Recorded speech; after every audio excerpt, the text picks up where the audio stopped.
Yeah, we'll start with introductions. I'll go first. So my name is Megan Schneider. I use she, her pronouns. I am not in school at the University of Oregon. I'm the panel moderator, but I am in school at Portland State. I'm doing my doctorate in education up there. And I am a professional staff here at the University of Oregon, just on the first floor of this building in the Student Sustainability Center. So we are an extracurricular program hosted by the EMU, which is in the Division of Student Life. We support student-led sustainability initiatives and programs here on campus. We've been around since 2011-ish in many different forms. And yeah, I support students in doing the awesome sustainability work that they want to do here on campus and off campus, and that includes supporting some of the groups in various different ways that are represented here. So excited to be here. Hi, I'm Laughlin. I use she, her pronouns, and I am a third-year law student at the University of Oregon. I'm here today to talk about some of the work that we've been able to do with SAAEJ, which is a new student organization that we have started this year. It stands for Student Advocacy and Action for Environmental Justice, so you kind of get an idea of what's going on from the name. Hey folks, my name is Katie Moreland, she, her. I am a third-year law student and also my final year as a master's student in the conflict and dispute resolution, focusing on environmental conflicts and environmental law. I'm also here representing SAAEJ, and I have our mission statement pulled up here. And basically how we came to be is me and Roses and a couple of our classmates last spring. We took environmental law and environmental justice in the same semester, and we kind of just dawned on us that as much as we learned about the technical aspects of environmental law, we didn't have as many opportunities to engage with community members in environmental justice aspects. So we decided to, find something to supplement that, and we kind of did it together, and now we have SAAEJ, and we're a baby infant group, and so lucky to have Megan on our side to help us get going. But here is our mission. It is based off the 17 principles of environmental justice, kind of from the Environmental Justice, First National People of Color Environmental Justice Leadership Summit held in 1991. So we're just very much leading off of what was established then and being with those principles, particularly looking for communities of low income and people of color in and around the Eugene area. We really want to amplify diverse and marginalized voices, promote community-based EJ learning experiences, and foster environmental justice-based awareness, skills, and connections to support professional opportunities in such work, because environmentalism needs to have justice and equity, as we all know, and so we wanted to take that into our hands to do. Hello everyone, my name is Molly Hooks. I use she, her pronouns. I'm a second-year law student at the University of Oregon Law School, and I'm focusing on environmental law. I came to law school because I wanted to do environmental justice, so when I found out that these people were starting an EJ group, I got really excited and wanted to get involved. So in my capacity as SAAEJ, I serve as a project leader. The way that SAAEJ works is we're kind of the leadership is very egalitarian, but we all kind of have our distinct projects that we focus on. So my project, I collaborate with 2 other students to lead the decarbonization project. Hey everyone, my name is Charity Martinez. I am a 1L, first I use she, her pronouns, and I'm a 1L here at the University of Oregon Law School, and also interested in environmental law. And I recently joined, or at the beginning of last semester, joined Land, Air, Water, or Law for short, as their 1L diversity representative, which is a relatively new role. So my focus really at this point has just been to kind of observe and learn a little bit more about PIELC, because if you're not familiar, Land, Air, Water puts on this conference every year. We're the oldest and largest environmental law organization in the country, but as I think we're all aware, I don't think environmental law is necessarily known as being one of the most diverse areas, environmentalism just generally speaking. So yeah, I am really excited to be here and learn from everyone else here on the panel with me. Sweet. Hey everyone, my name's Max Arquilevich. I'm a fourth year environmental studies major here at the U of O. I'm actually 3 weeks away from being done with classes, so very excited about that.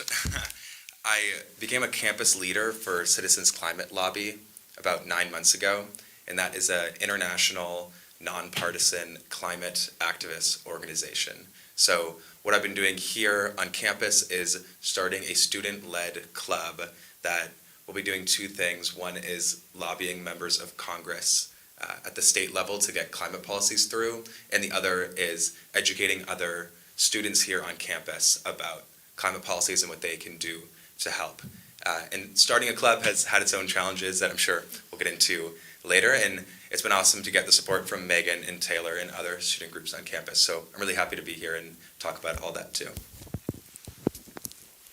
Hi, I'm Abbey Gravatt. I use she, her pronouns. I am a senior studying environmental studies, and I'm the director of the Climate Justice League, or CJL for short.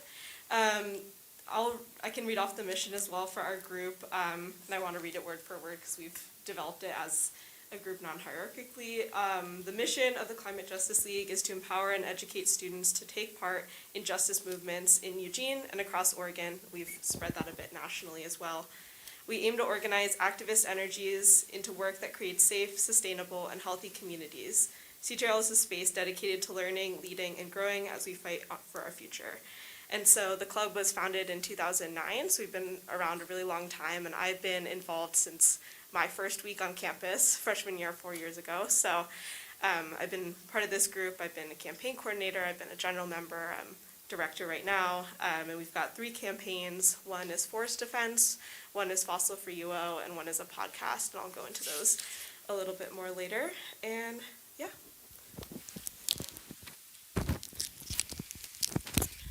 The line. All right, well, as you can see, we have a wide spread of really awesome students doing varied and awesome work here on campus. And so the first question is, why are you all interested in environmental justice, and how does this interest intersect with your academics? And then how and why did you get involved with EJ work on campus? And we'll let people answer as they will. Who wants to go first? Katie. I'll keep this short, but okay, listen, don't give me a mic. So in undergrad, I didn't know what I wanted to do. I took counting twice. I was like, not for me. Finance is not my jam. And then I ended up in like a cultural anthropology class, and I was in a anthropology of food. Blew my mind. Thought it was the most fantastic class I've ever taken. Coincidentally, it was the first class I had ever taken that I had a black professor. And she just really spoke life into me and everything. And I just fell in love with food and agriculture. And I truly believe that you can analyze most of ills and like successes of humanity through the food system. So when communities come together in like farming communities and things like that, you could just see camaraderie, but also capitalism and effects of climate change and the green revolution all can be seen in foods as food systems as well too. So I got heavily involved in food studies in undergrad, and environmental justice came in when even in those spaces that were trying to be healthy, organic, sustainable foods, I was the only black, brown face in those spaces. And I was like, no one else has a problem with this. No one else sees this and thinks, maybe we should have more black folk. And it just got really tiring, and I decided not to do it anymore. And then got to law school, found some other folk like here and in different classes, and fell back in love with environmental justice and environmentalism. And mostly because I love the movement, and to be plain speaking, as an African-American woman in the Pacific Northwest, even as a Portlander, someone who grew up in Blue State, I thought environmentalism equaled white. That's what it was. Like, I would never have called myself an environmentalist until maybe a couple of years ago, because it was so coded in white supremacy to me.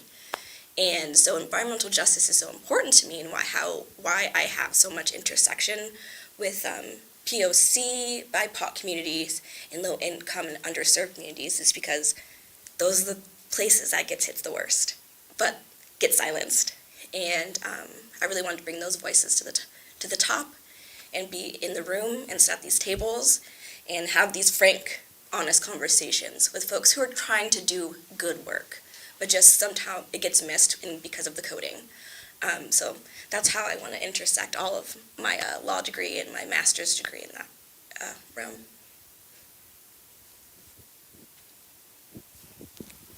I can keep going. I'll try something. Yeah, so to be completely honest, I mean, I had been certainly intrigued by environmental justice as a topic prior to coming to law school, but honestly, I think I hadn't really thought about it a whole lot until getting here, and then noticing, of course, that there was a diversity representative position open, and I think that it was just especially eye-opening.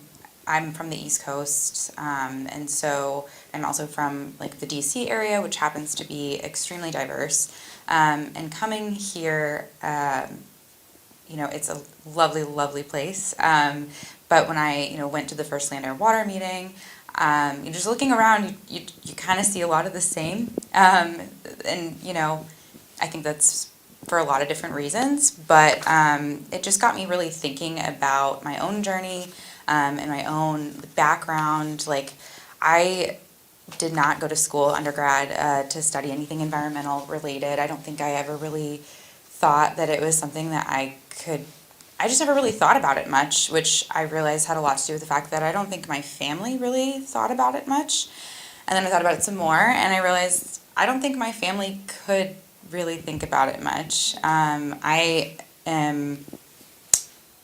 We'll say I'm Latina, so I'm half Mexican, so I have Mexican immigrant grandparents on my dad's side, and then a Cuban American immigrant grandfather on my mom's side, and so yeah,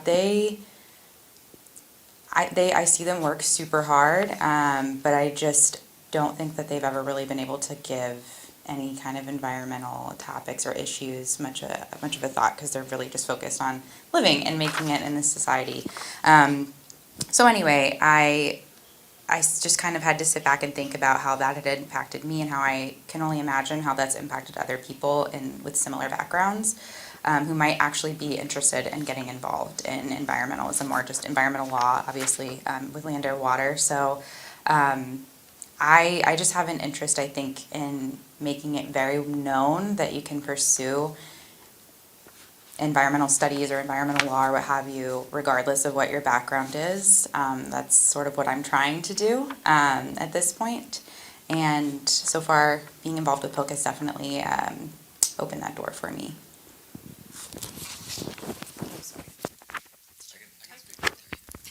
I'll go after you. Okay.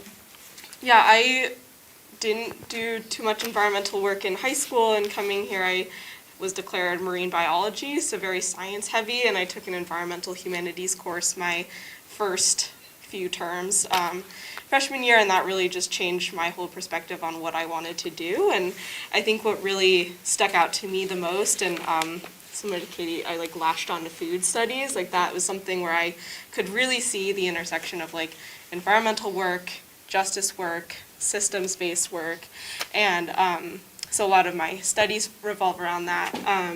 But then I wanted to apply that to actual action, and so joining Climate Justice League, I was hoping for that and didn't really find it at first. It was pretty much one of the campaigns was just going out and protecting the forest, a pretty white environmental space. The other was recycling on campus, and so it was pretty mainstream sustainability environmental work. And so over the past few years, it's been really work to rebrand the mission of CJL and what we really do to make it more targeting systems of oppression and doing actual environmental justice work. So that's been a big part of trying to translate what I was learning in my classes and learning in the academic space to this community student organizing space on campus. Yeah, I came into U of O as a psych major, and then COVID happened, and I went through a program called Wildland Studies. I was able to go to the Big Island in Hawaii and study environmental science there for 15 credits for 6 weeks and be fully immersed in the culture and the ecosystem there. And by the end of it, I was fully a convert to environmental studies and environmental justice. And one of the opportunities we had there was to work with one of the last indigenous fishing people on the island, and which was an opportunity I would not have had as a tourist. So getting to work with them hand in hand and see how they use traditional ecological knowledge and how they are so sustainable and not releasing carbon and living off the land, and yet they're more affected by ocean acidification and all these other climate change factors. That like really hit home. And so when I got back to U of O, I dropped the psych major, picked up environmental studies, and started looking for opportunities to get involved in that sector.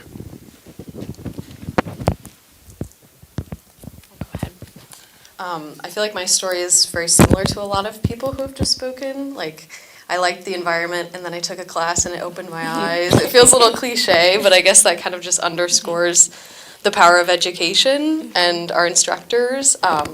So while I was an undergrad, I was focusing on psychology as well, but then sort of started taking these environmental classes, and then I took an environmental justice class, and it really just changed my whole perspective. I feel like I'd been grappling with these ideas of climate change and how do we solve this, and then in my psychology classes we would talk a lot about social inequalities, and then this environmental justice class just seemed kind of like the perfect solution to a lot of those problems. You know, we have these huge environmental things that we have to overcome, climate change and a lot of new infrastructure that we need, and why don't we just combine that with, you know, focusing on communities that need the most help. And so I've focused on that in my law school career or journey. I've tried to figure out how to research new areas of law, for example, the newly passed Inflation Reduction Act. I'm writing a paper on how that's centered around environmental justice and where it could use more work. And so I feel like that's kind of been my focus and my journey in getting here.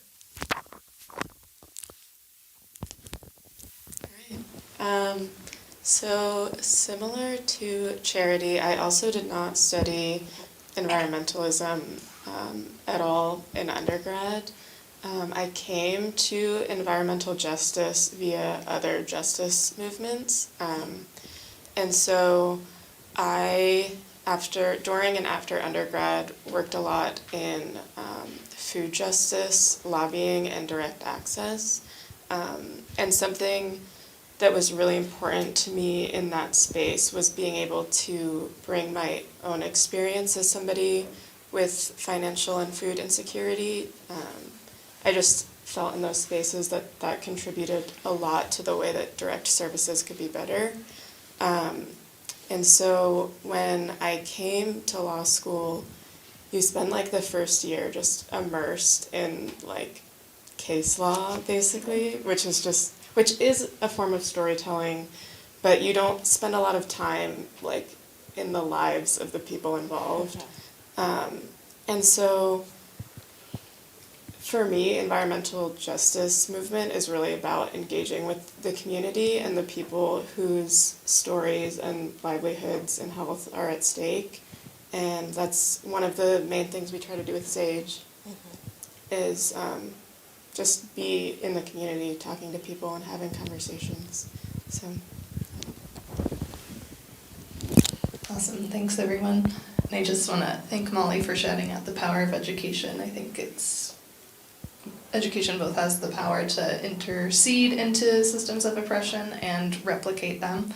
I think we kind of see that in the responses to that question. And in addition to academics, right, there are other things that we know that support student learning when they're in college or when they're in a graduate program, and that is experiences outside the classroom, right? A holistic, transformative approach to education comes from both academic experiences and learning paired with other things. And so this next question is going to get at that a little bit. So would love to hear you all describe your experience at the University of Oregon, or potentially other places too, if relevant, around student advocacy and environmental justice, or student advocacy for environmental justice. And there are quite a few little questions here, like how can students work towards enacting policy change? What are the barriers and opportunities? How can student organizing be accessible?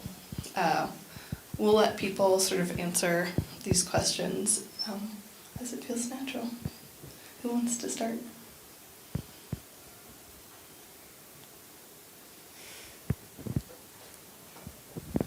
I can talk. Okay, go Yeah. first. I can talk a little bit about the experience of starting this new student organization at the law school, which has been an experience of a lot of support, not only from Megan and Taylor and the whole Student Sustainability Center, but also just like commendations from admin and professors and other students at the law school. So there's been just really great energy around trying to do something new and trying to pull law students into more experiential learning. I guess there's always institutional challenges to starting any kind of organization. I don't know.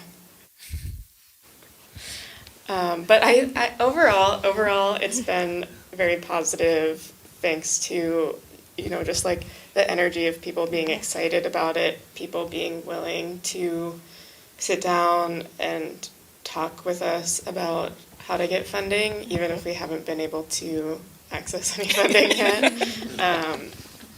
But sort of like helping fill in those gaps. What's the other parts of that question? Just. Oh, you all have them. There's a question for you. I'm sorry. Do you want to fill in? Yeah, you can talk twice. Did Abbey? It's coming to you. Okay. Then we can jump back. A lot of my time outside of classes has been Climate Justice League from the start. Like, that's where I've spent almost all my extracurricular time. And yeah, it was a very radicalizing experience for me, and that's sort of what we're trying to create for general members and folks that show up to the club, is like a space to feel safe, to have difficult conversations, but also come out of that changed. And that's we were talking about education, and that's a lot of what we do, is a lot of trainings and workshops and group-led discussion on environmental justice topics, as well as radical organizing skills building. So we've done direct action training. We're doing a Know Your Rights training with CLDC coming up. We've done a lot of conversations around Stop Cop City and the intersection of policing and environmental justice. So that kind of gives a little sense of where the club is now. And that has just been I owe a lot of where I am today in my mindset and education and everything to Climate Justice League and the space that I've had there to explore these topics and do really cool organizing. And I think that I don't know which question it is on here, but there's both ways that we engage in policy change as well as radical direct action, and I think our club is sort of trying to find that balance between where you insert yourself in a more policy law way.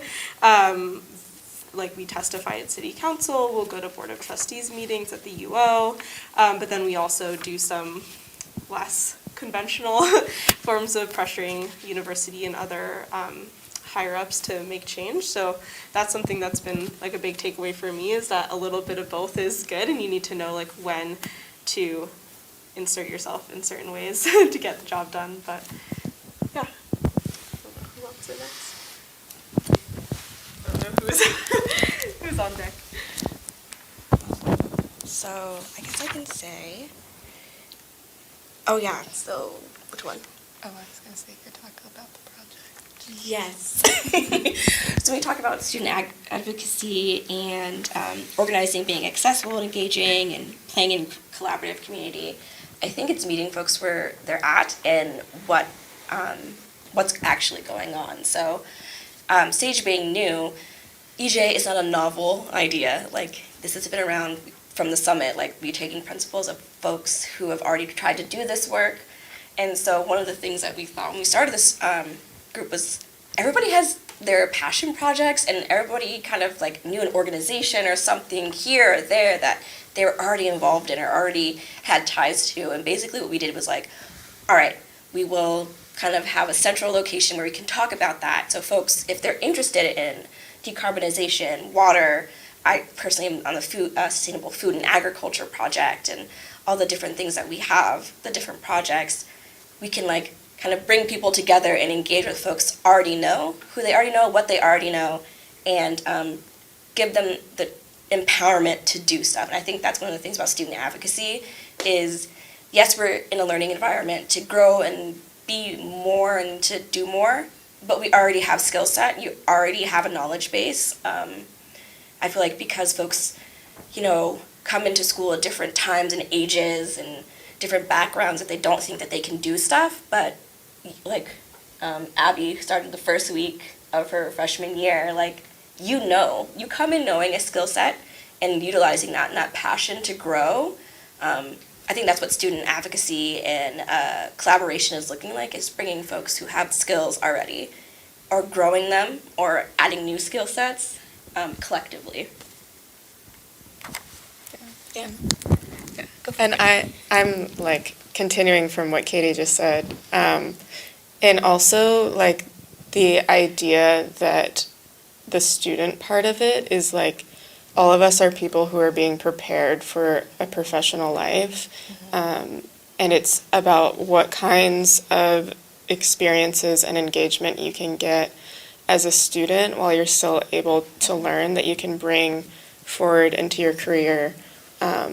So that also sort of helps us guide the panel or the project ideas as people that are interested in a career in water law, doing water justice work as law students, and being able to bring the perspectives that they pick up from community work into their professional lives as attorneys.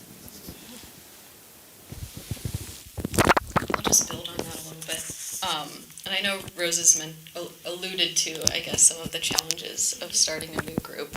But I think that one of SAAEJ's most strongest things that we've done is just kind of plug into those already existing resources, like plug into CJL and see what they're doing and how we can collaborate, and like Fossil Free Eugene and support their initiatives.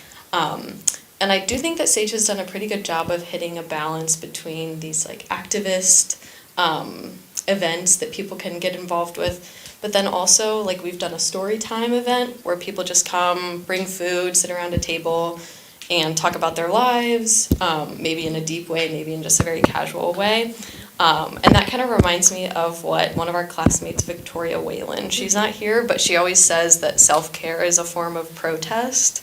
So I just want to echo those words since she's not here to say them. And I always appreciate the events that people do, both within SAAEJ and just on campus and other groups in general, making sure that people can take care of themselves so they have the energy to keep going forward.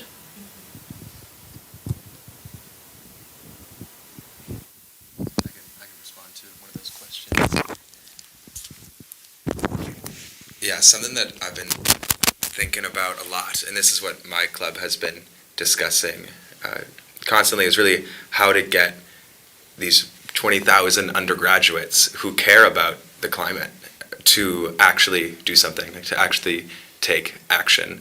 And for us, it's really been being student-led, being in person, and giving people a streamlined way of taking action, whether that's scanning a QR code or whether that's going into classrooms and saying, hey, here's a climate policy that is important for you to know about, and here's a way to contact a member of Congress. And so that's what the Citizens Climate Lobby has been thinking about a lot, and I'm sure these other student clubs here too. So just want to echo the importance of being student-led and the importance of being in person.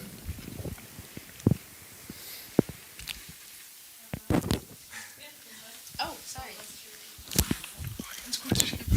Good afternoon, everyone. I am in this room because I have gray hair, and I think we are only two with gray hair in this room. Because in a way, I'm waiting for a revolution. Greta has been amazing in saying that, saying the truth. And I am a consultant. I've been a consultant for 40 years. I'm a hydrogeologist, and I work with First Nation. I'm also the pleasure to be part of the science team with E-Law here in town. And I think we need new paradigms. We need new way of thinking. And I'm waiting for your brain to break the mold, to follow a path that has been followed for many years, and we are running out of time. So it's like we can't just change policies. Yes, it needs to be done, but that's not the way of fighting the fight that we need to fight. So I want to hear from you. Do you feel something brewing, something new, something creative that I think can really change things fast? So it's a question to you. I'll just say one piece on that, and then I can pass it on to whoever wants to respond. Yeah, I think the conversations that we've been having lately in our club have been really important and centered on it not being an environmental issue, but like a systems issue. We had a speaker, I work at the Student Sustainability Center, and we had a speaker come in talking about like how it's, not an environmental issue, but a systemic oppression issue. So it's racism, it's white supremacy, it's capitalism.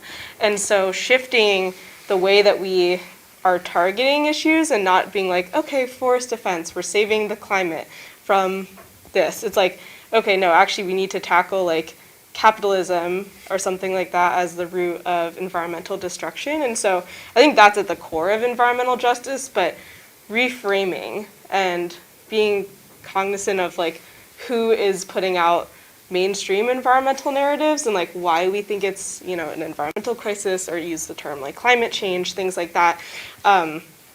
It's like being aware of agendas and systems of power and how you can create power within community and students, especially, is really important.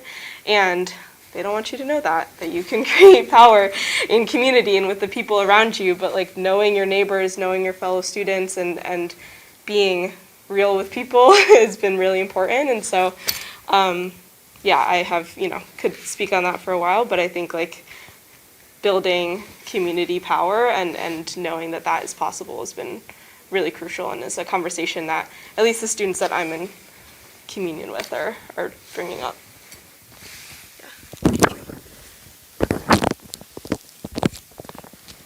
So this is actually like something I'm thinking about for my thesis work. I think, what Abbey point, going to reframing. So not only when you reframe, you get to think about the issue, you get to rethink about solutions. And so when you reframe it from just an environmental aspect into like a systemic, holistic kind of issue, you can bring in more folk and more solutions. So I say this because I particularly think that we have solutions. Folks have been living on this planet for millennia, and they've done it very well, and they know how to do the resources. The knowledge is there, and it has been there. So when you have new technology to fix old technology over and over and over again, and then you delegitimize the knowledges that have been here. So one of my biggest things is we have folks in communities who have solutions, who have said over years and millennia, hey, we're doing it like this. But somehow, because it's not white Western, technological, it is not a legitimate solution. So a lot of things I'm working on right now is how to bridge that gap of law, science, and traditional practice. So it's not just an afterthought. So as an example, when you go through work for environmentalism and the classic solutions, one of the things that we now add is like, oh yes, we want to save this fish because as an afterthought, it is important to this specific community, Indigenous community. As a personally, as a person of faith, if something was important to me spiritually, that's not an afterthought for me. That's not something I just do after the technological solutions. That is the first thing. That spiritual community connection is the main reason why I want to save this fish. Not because of the lack of, not because of the in bio whatever. It's because this fish is part of my community and my faith. So we need to legitimize those reasons in policy and in our solutions, because it's not an afterthought for community members. It's not. And I think when you have scientific and technical people who don't understand that and go into community and places and try to like scientifically explain things and like leave that as afterthought, is when you get into these tensions. But you gotta sit in that tension and not just listen to hear, listen as a foundation for further practice. Again, I can go on and on. This is something I have a lot of. Yes, and I would love to chime in here a little bit too. As a student, as someone who's studied sustainability for many years, I'm now in my third degree about sustainability. My main focus is sustainability education in my doctoral degree. I do believe education has the power to like change mindsets and all of that. And sort of as Katie just said, right, like we are in a revolution, yes, change is brewing, yes, and we already have been, right? Like there have been communities of color and Indigenous people that have been thinking this way and fighting for this change for millennia, right? It's like already always has been. So yeah, I think that the work sometimes feel like a revolution isn't happening because large systems such as capitalism or the United States as a nation state are resilient to change, right? If we employ systems thinking, right, we know that large systems are resilient, like they can take shocks and they can appear as if they're not changing, but they are, right? Systems do change over time, and small, slow solutions to systems change are as important as like an overhaul. So, and that's like a bit of a self-care thing for me too, like third degree of sustainability. I've been through many dark times, right, emotionally with this work because it feels daunting. But I've sort of had to switch that mindset to be like, you know, things are changing and I can make change in myself with communities that people can and do make change. And one of my favorite people ever, her name is Walida Imarisha. She's a professor of Black Studies at Portland State University and an abolitionist and a scholar of liberated change. She spoke to one of my classes at PSU that I taught a few years ago, and just this quote has stuck with me forever. There are as many pathways to a liberated, just, and in this case more environmentally just future as there are people in the world, right? Like each one of us can bring about this change as we want. And so I think that, yeah, it's happening. And it might not feel like a revolution, but I think, you know, I can't not think that it is happening, right? Maybe we'll come back to this question at the end if people want to chime in more. And I would love to, maybe Charity, do you want to talk about your experience with student advocacy at UO? And yeah, and we'll come back to this and we'll have lots of time for other audience questions.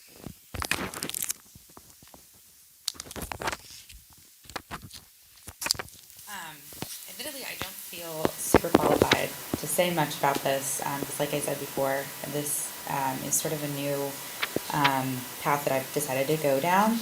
And like I said, I really didn't have any kind of academic involvement or extracurricular involvement in any kind of environmental justice or policy initiatives prior to joining or coming to law school, and this is my first year.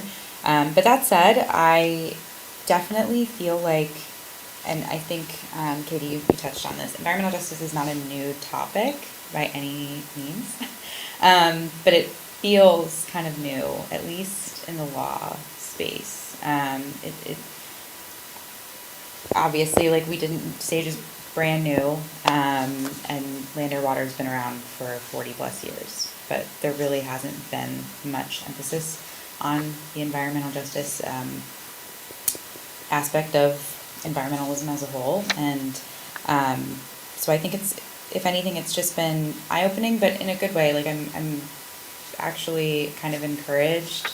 I think it is, like a few of us have said, it can be kind of discouraging thinking about where the world is, our country, headed as far as some environmental policy goes. But I do think that it's clear that at least younger generations are definitely fired up and want to actually do something. And I think, sort of unrelated, but I also just think it's important that we encourage individuals who don't necessarily feel like they have the experience or know it all to engage in organizations like this. I think that can definitely be a barrier. It's just not, especially with environmentalism, it just feels like such a technical space, and I think a lot of that has to do with the fact that you do hear a lot of really technical, scientific or science-minded folks speaking on the topic as a whole. But just, I think it's important that we continue to encourage anybody to get involved if they care, because I think in doing that, you then open the door to hear a lot of different experiences, because I think environmental issues, they range, and, I think it's really easy to get tied or kind of to hone in on one or two things that you think are really big and then kind of forget about some of the others. So, yeah, I think that's really all I've got to add at this point.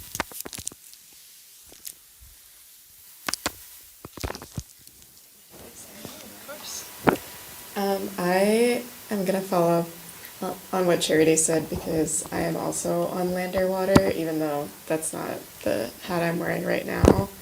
But in terms of, all of you as audience members who are at PIELC, so Land, Air, Water is the organization that puts on PIELC, and it's entirely student-run, but we do accept panel submissions. So if you're interested in shaping the way that conversations happen at PIELC, we would just encourage you next year when the panel submission form comes out and people who are doing environmental justice work or contributing perspectives that you don't see at the conference this year, just encourage you to reach out to those people to submit their names and work to the conference, because I think it really does have the power to affect the way that environmental law moves forward for the next year. I also want to say, sort of in response to this question about advocacy on and off campus by students, as a professional staff person, it is so important to have student groups like this doing work like this on campus. There are some things, I work for the Student Sustainability Center here in the EMU, there's some things we can't endorse on behalf of the SSC, right? Like, as employees of the university, we can't endorse specific policies, right? There's some things that we can't do because we have to be conscious of our, how we are in our institutional location here. And so it is so important to have student organizations and students doing this work, because there are just certain things that professional staff and that centers within the university can't do. And so, we couldn't support fossil-free Eugene, but CJL can, and SAAEJ can. And that's so important, and that's why part of what we do at the SSC is support student organizations. So cannot underscore them how important it is to have students like this doing work. So just wanted to add that. Okay, question 4. How has student organizing and activism enhanced your education, and how can your work as a student activist influence your career opportunities and paths?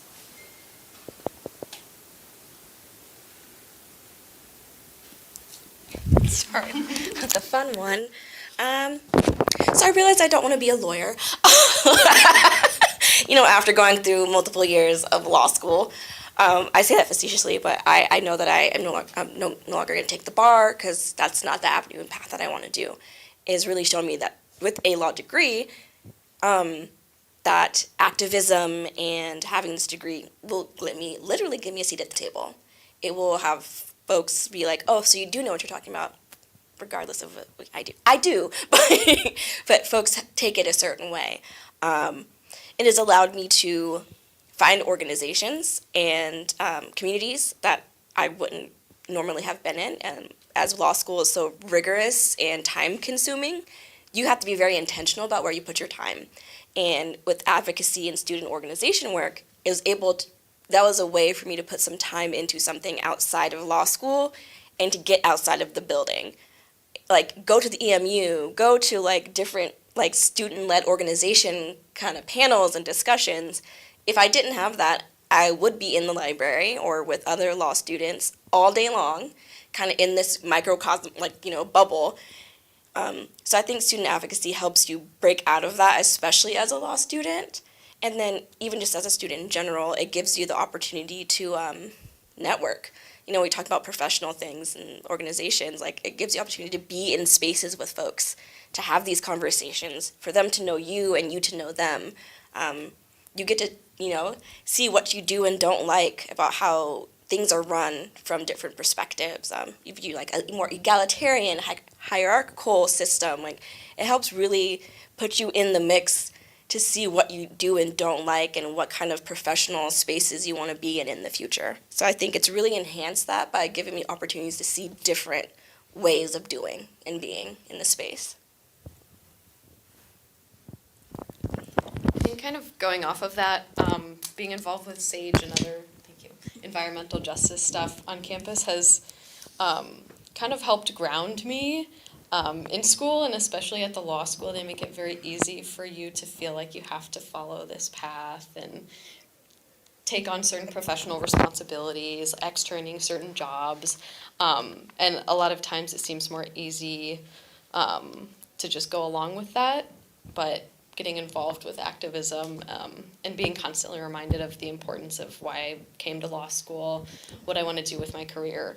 I think it's just been helpful to have that reminder in my ear every week, or every other week when we have meetings.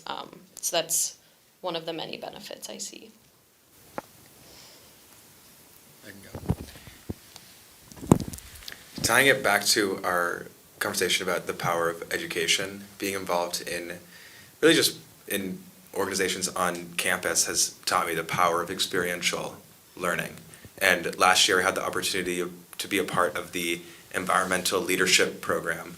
And what that was is winter term, developing a lesson plan around climate science and justice. And then spring term, we actually went out there with middle schoolers and taught them climate science and justice out in the Cascades. And seeing their passion for the environment and really seeing these middle schoolers who could never sit down, kind of relatable, and like seeing them engaged and passionate and asking questions, that was really, really cool and special. Only got hit by a few snowballs here and there.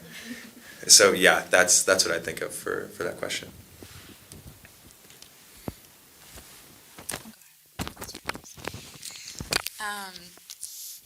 I feel like I probably sound like a broken record, but it's kind of been, just in the last 6 months, it's definitely been eye-opening because, while it has been really encouraging, you definitely realize how much work I think student activism does take, especially when you are in school, especially when you are in law school.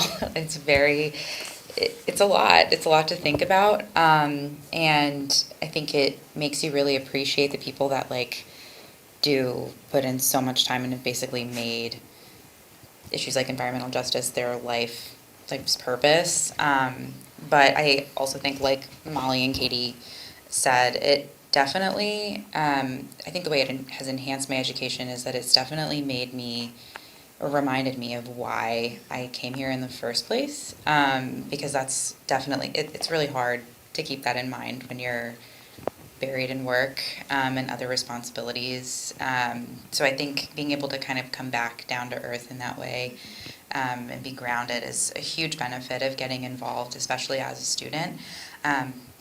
And I think that as far as how this work is going to influence or could influence my career path. I think that right now things feel very open, so we'll see. I kind of like that, though. I feel like SAAEJ especially has shown me that there's so many different avenues that you can take, even just within environmental justice. So we'll see. I look forward to getting to know all these people more, though, over the years.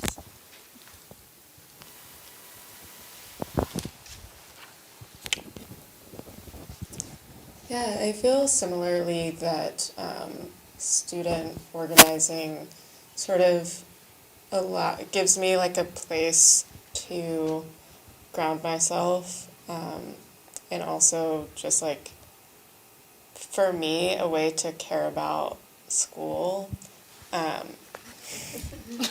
Like, obviously I like school enough to keep going, but law school especially it's a lot of reading. It's a lot of reading like very specific contextualized points of a situation for the purpose of finding like the relevant part of that can help you predict the future. So it's just like the reading is very narrow, and it's hard it was hard for me at least to connect with the stakes of a lot of different types of case law. And student organizing, the stuff that we've been able to do with SAAEJ, has just given me a perspective on really what's at stake in environmental law. And that there's no way that doesn't just affect every part of my academic and professional career. Yeah. Growing up that, it's given me hope, which sounds like silly, but sometimes when you go to academic programs and you read these very like case law or even just academic texts and peer-reviewed journals, they're not ending with happy things. It's usually, this is an issue, we see this, more work needs to be done in this area, or case law, especially for environmental cases, it's like, no, the state wins, or, no, not this environmental organization, and so it gets very hopeless, you get cynical, and it is very hard to keep wanting to do work when you just don't think the systems and the institutions care about people and things like that. But when you're able to ground yourself in community-based work and with other folk, and like things like Fossil-Free Eugene and like all of those things that are happening, like it blew up in our group chat about, everyone was just like, yay! Like they're doing great work, there's hope out there, folks are doing awesome stuff, and it's doing awesome stuff, and it gives you hope and like inspiration and energy to keep doing work, because even if it is like not on a national scale in terms of Supreme Court findings and rulings, there is still awesome people doing awesome things. So I think it's been really great to get through school. Should have called up that one, the mic is on here. Yeah, it's definitely student organizing has impacted every aspect of my life, and it's given me a lens in which to show up to my classes more wholly and have that serve my organizing work and the work that I do outside of class, and definitely made me realize I don't want to be a scientist, and that would make me very unhappy, and what really makes me happy is working in the community and working for change, and so yeah, and definitely given me networks, like I'm networked with a bunch of groups like Fossil-Free Eugene and 350 Eugene, and then groups up in Portland as well, and so it's given me the ability to like see that a job was possible that I didn't even know was possible coming into school. I didn't even know I could be a community organizer, and that could be what I do, and it would make me so happy. So that's where I hope to be and come the fall, and yeah.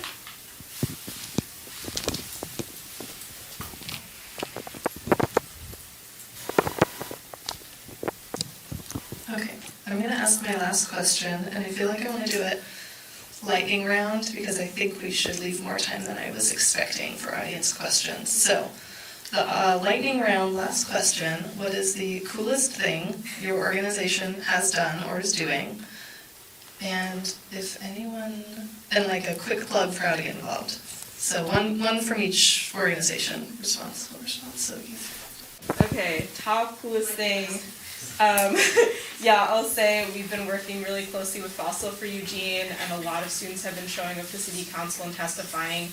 I testified again on Monday. It's been really awesome to have students show up, and it was really cool to get the ordinance passed and have a win for students on campus to see that their work that they're putting in and the hours that they're putting in is really making a difference. So that would be the top coolest thing, and we take undergrad and grad students, so if you want to come to our meetings, they're Tuesdays at 6, and yeah, do a lot of cool stuff. Coolest thing we've done? Well, we just got things going, but there's a couple events we're planning. One of them is to send postcards to members of Congress to support climate policies. We enjoy sending emails. We think that's great and makes students feel good. At the end of the day, paper postcards are more effective. So, Citizens Climate Lobby, I'm going to write my email behind me. And that's probably the best way to get involved, just to email me. We meet every Thursday at 6 also. I feel like maybe I got the easy one here, because Land, Air, Water does in fact put on PIELC. So I would say that's probably the coolest thing that we do. It's also like the main thing that we do. So yeah, we'll leave it at that. PIELC is awesome. But we have been, and a big goal of this particular conference was to try to incorporate more environmental justice topics in, just across all the panels. And I think a big way that we can do that is maybe by getting some feedback from other people. And obviously, as Rose has mentioned earlier, anyone is able to form a panel. So if you or anybody that you know would be interested in organizing one for future conferences, we definitely would love to see what you have in mind. And then as far as student involvement, we have general meetings. I don't know how frequently, being honest, but you're more than welcome to give us your email and we can put you on the listserv. All right, so we all collaborated and we decided that the most exciting thing we've done is exist, which we didn't used to. So they're going to talk about that. Yeah, so we're officially a year into this because it was literally this spring semester of last year that we started to exist. It was a thought in Moses' head. And I think, the coolest thing is our first meeting when people actually showed up. And not only just showed up, but actually showed up with ideas and energy and collaboration and with community. We started out basically, what's your favorite superhero? And that is how we built our community, was who was our favorite superhero, and lots of judgment. But I think that's been the coolest thing of existing, is the folks who show up every day. And then in terms of getting involved, we have a general meeting once a month. Our next general meeting is next Thursday at 1 p.m. at the law school. If you are a law student or undergrad, if you're affiliated with the U of O at all, you can email me, and I guess I can also put my email up, and I can get you connected to any project you're interested in, or just a list of what the projects are and what they entail, and get you connected however you'd like to be connected. Let's give them a round of applause. Okay, and I think I want to return to this very generative question and let other folks respond to it, because I feel like it is very generative. So it was generally is the change a brewing, and how do we get the change to brew more? Yeah, ish. So whoever didn't tap back into that, because I feel like we were some good stuff happening.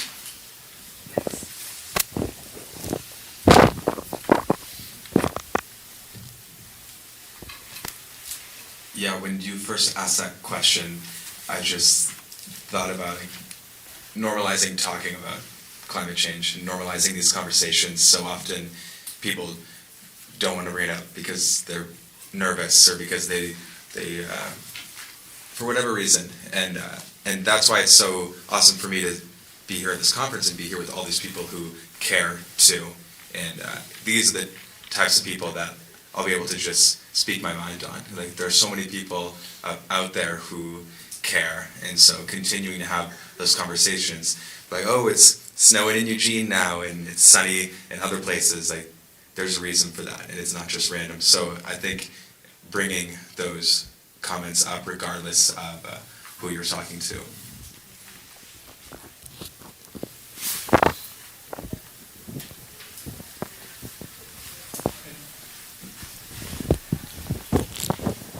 Thank you for what you are sharing. And I see also the importance of basic rules of life like self-care, building community. I believe that. I think it's also part. I think we don't want to create something new. Just there are many existing things that we need to rely, rekindle on. And I have 3 daughters, 2 of them have mental health issues. I understand this, the big dark cloud over your generation. But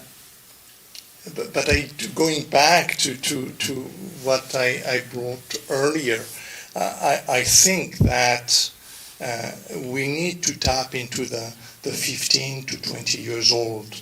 We need to tap into, your generation, really to think differently. And I think for me it's extremely important that you go into the boardroom. There are big decisions taken by very few people. How can we change the behavior, the way of thinking of these people? And I believe that people with 40 years of experience working with data as information, it's not science that will change people's mind. It's the heart, it's the emotions. So how can we reach to the emotions so that people will really make a 180 degree and say, okay, I was working in the wrong direction, let's change direction. And I also believe that from young generation to young generations, things can change. In a way, I'm dreaming of you reaching to the kids of the billionaires. How can we reach to them and say, you have billions in your pocket, you are the rich new generation, you have tomorrow, you can decide where to invest your money, and that will change. Or you can decide to divest, and that can change big things. So my question, what's your power? What's your interest to go into that direction?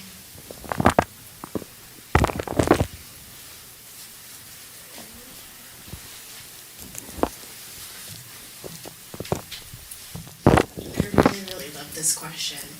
And I think it's going to take a reframing of the entire movement. I think that we need to stop thinking about it as, I think what Abbey was touching on, that we have to get to the hearts of the issue to make it framed as it is everyone's problem. And we have these mass generalizations, and that's not what I'm getting at. I'm getting at, it's not like, oh, we're all in the human race and it's climate change. No, I'm talking about specific issues touching specific people. We're all involved in that. There are specific things that touch each and every one of us. Whether we think it's environmental related or not, it probably is. So when we talk about prison reform, we have so many people's lives who are touched by folks who are in the prison system, incarcerated in that system of mass incarceration. That is deeply related to environmental justice and environmentalism, where they put these prisons, who's working there, the bodies that are in those spaces and places. We have to reframe these movements to be like, those things touch people. So even if, that's not the narrative of the mass movement, we can reframe it, be like, that is something that has touched a lot of lives. And from that view, and from that heart space and place, we can draw people in from their lived experience, what they already know, what they already care about. And I think that's been my biggest way I've been talking to you. So I am a GE. I was a graduate teaching assistant for undergrad for legal studies. And we talked a lot about it for criminal law. And you wouldn't think that criminal law environmentalism would have so much connection, but you can find the links there, and especially with environmental justice movements, when you talk about the body as an environment, as the body as a space and place of harm, black and brown bodies being killed, like you can really take these and make these narratives and these reframes. And that's just one example. There are so many other topics and things that are so near and dear to people's hearts. And if you think about environmentalism as this expansive definition and this expansive movement, I feel like you can really touch those people from the things that they already care about.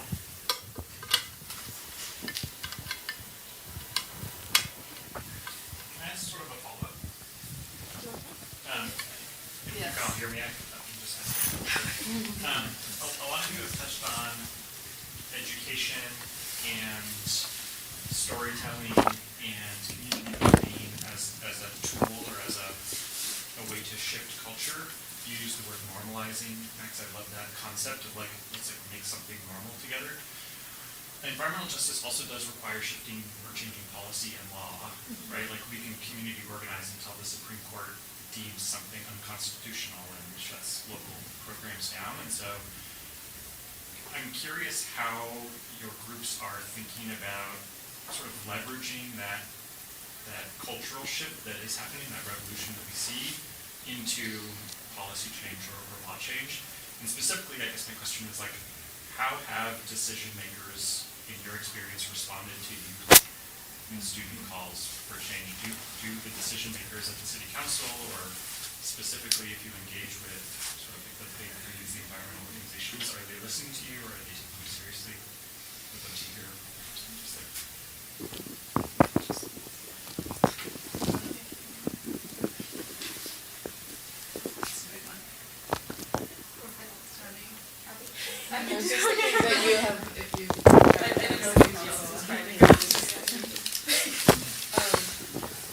Yeah,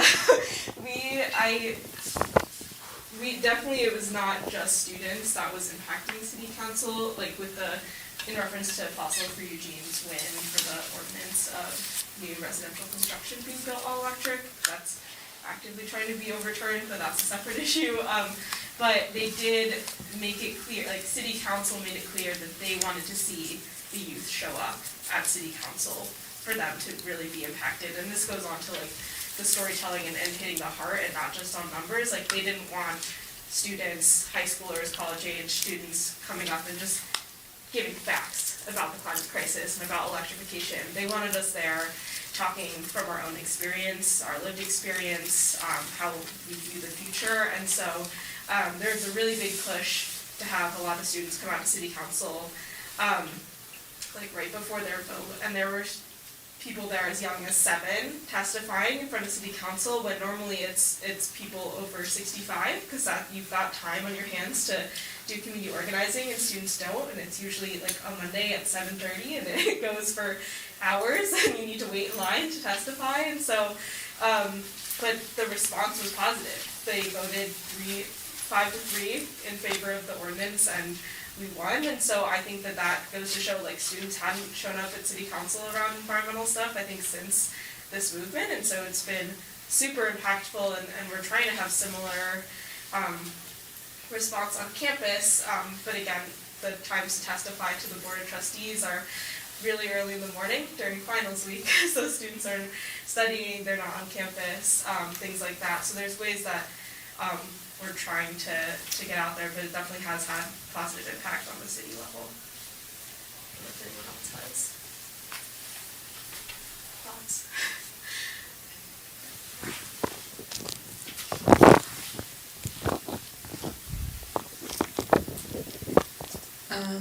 Yeah, so I definitely agree about how powerful the local and state law can be in this movement. I think that's also one of the places like Katie was talking about with the fossil-free gene wind, it's like one of the places where those winds are less marginal and more possible and immediate.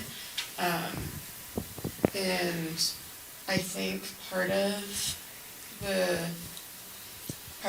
whole idea as law students and future lawyers / non-attorneys with JD is being able to convert those policies or some of the policies that we already have into real protections around environmental justice.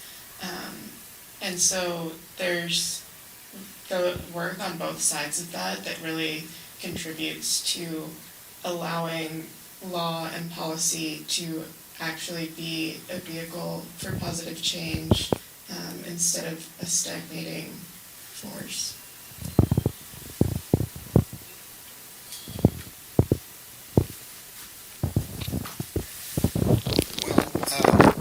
That's a great idea, to approach boards of directors and other powerful institutions, and I thoroughly endorse that idea because they are the ones at the end of the day who pull the levers.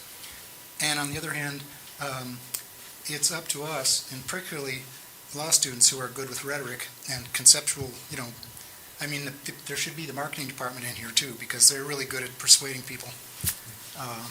But yes, absolutely, you can speak to the boards and commissions as well as city council, and you can have even more bang for the buck because you don't have to wait. They usually let you speak first, and there's a sustainability commission and several other commissions. So I encourage everyone to check those commissions out and then go and listen to their work. It's really quite important. Thank you.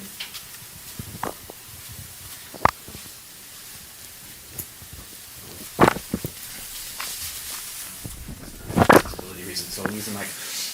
Both of you, all of you exist in this really interesting place of both working against and within an institution.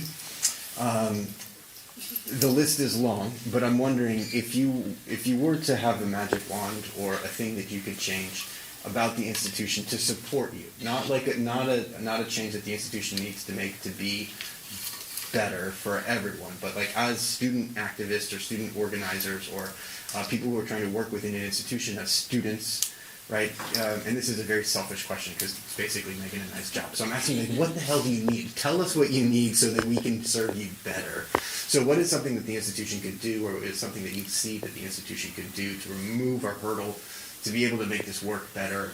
Is it money? Is it permission? Is it time? Is it space? Is it those kinds of things?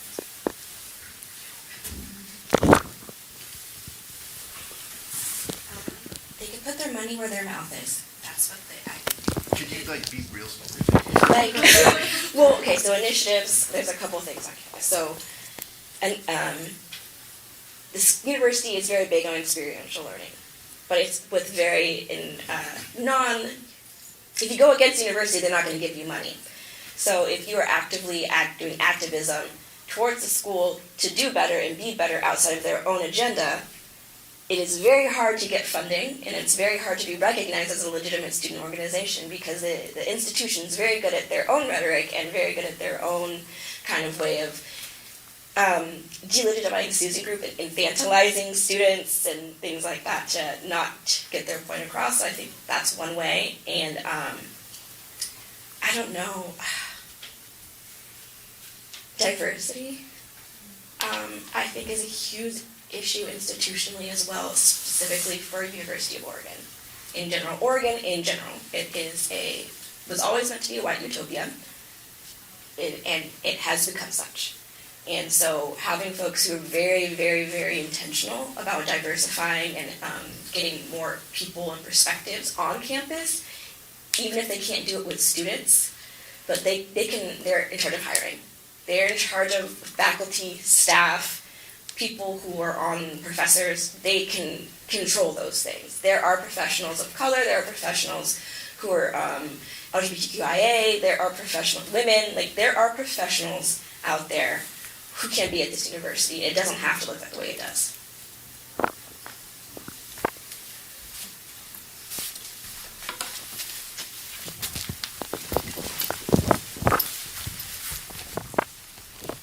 I second everything that's been said, and I think greater transparency. I think often, I like that you mentioned the infantilizing of students, because I feel like we're not taken seriously a lot of the time, and we also have to do so much work to uncover what the university stances are on things, just in order to have a conversation with them where they're going to take us seriously. And so if we knew what they wanted, we could not have to spend so much time uncovering like university documents and policies and things like that, and have that conversation with them. So yeah, greater transparency and then greater access to the board. I think it's ridiculous that the only time of the term you can testify to the board is going against student schedules. So that would be something.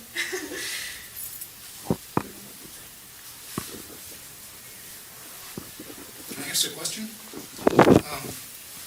How important do you think ESG reporting is, financial reporting? This is environmental, social, and governmental aspects of the company's operations. So first there's the layer where things finally get down in black and white in the financial statements, and then this sort of compels policy change by the board.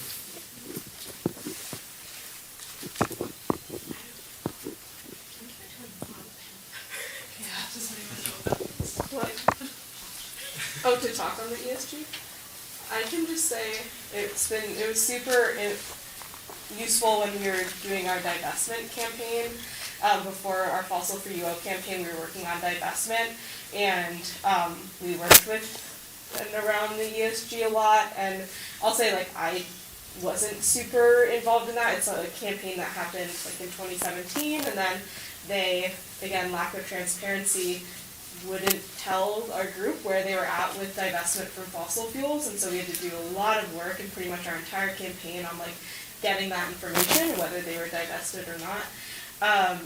But we did, like, we interacted with it in that way. But yeah, I don't have too much more on that.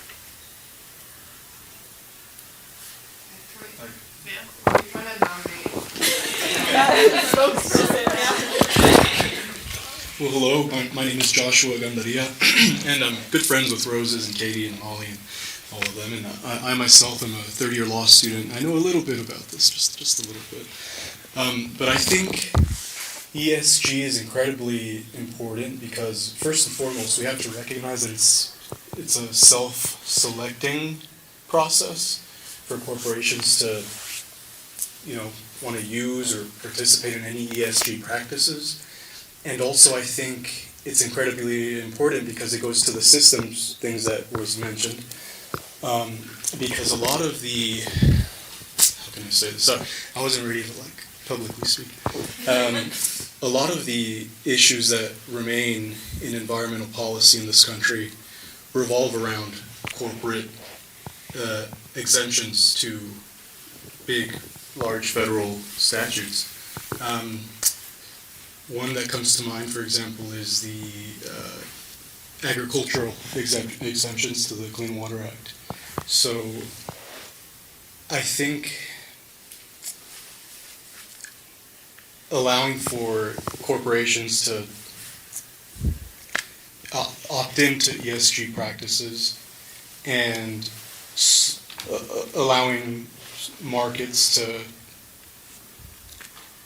practice at their will, so to speak, is important, because I think it's a slow change, and so change can be slow, but at the end of the day, it's better than not allowing it. And we're starting to see some state governments and political figures, which will go unnamed, but they might run for high office in the next couple of years, who are talking about forcing corporations to not engage in ESG practices.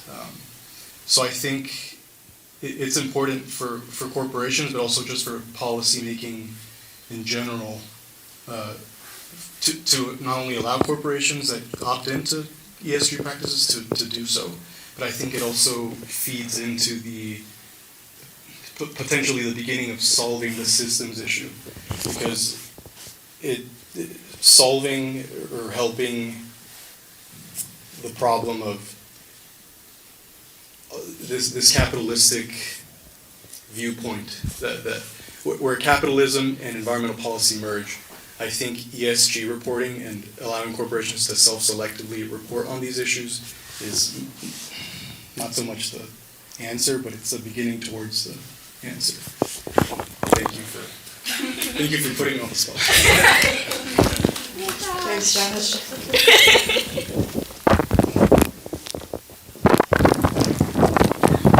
Question. Hi, I'm Eri Osaka. I'm from Japan. I'm a professor in environmental law in Japan. I have one question, maybe related to this question. Is there any pressure from industry doing environmental justice work or environmental law issues here? Last year, I just read an article about the attack to clinic from the legislature or industry. I think the University of Oregon has some experience between. The famous one was at Tulane University. The law school clinic tried to help the people. For people, but the legislature tried to change the student practice rule. So, is there any issues, something like that, currently or past?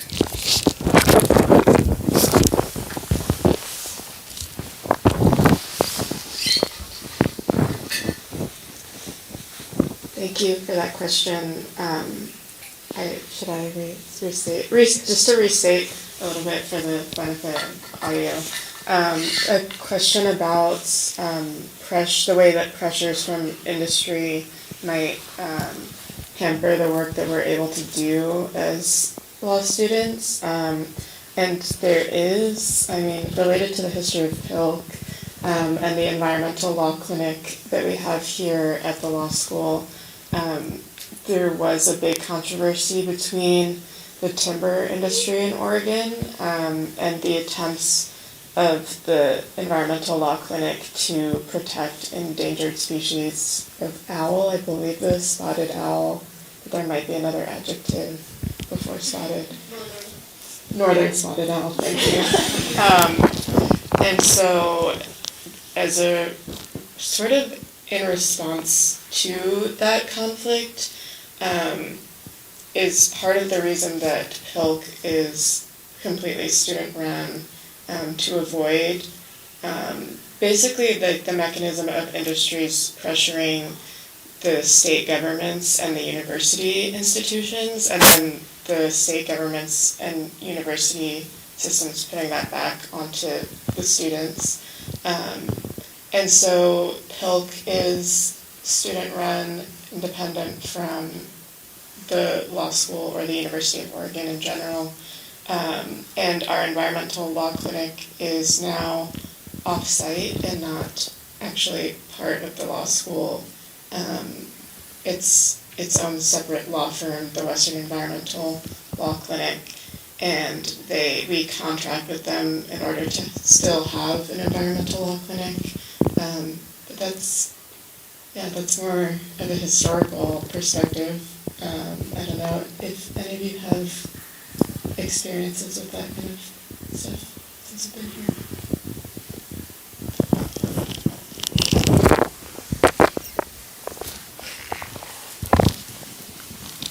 Just to make sure I'm remembering the original question, like industry impacting working against student organizing. Yeah. As I kind of alluded to, Northwest Natural has been funding a community campaign against the ordinance that was passed. They put in $600,000, the sole funder of this Eugene Residents for Energy Choice, so co-opting pro-choice messaging, very interesting. And so students and community members have been doing this work unpaid. There's some paid organizers in the community, but mostly it's unpaid student work and community work. And they've been paying canvassers upwards of $35 an hour to lie and get petitions, because you can lie to get petitions to bring to city council in Oregon. So that's been a very direct and very recent example of Northwest Natural fully funding and co-opting community messaging around electrification and working against students, and they've been pressuring students on campus. I don't know if anyone's ran into any of these canvassers, but very aggressive, very manipulative messaging, things like that. So yeah, it's been very real lately, the effects of Northwest Natural on our organizing. If anyone else, or if there's any question.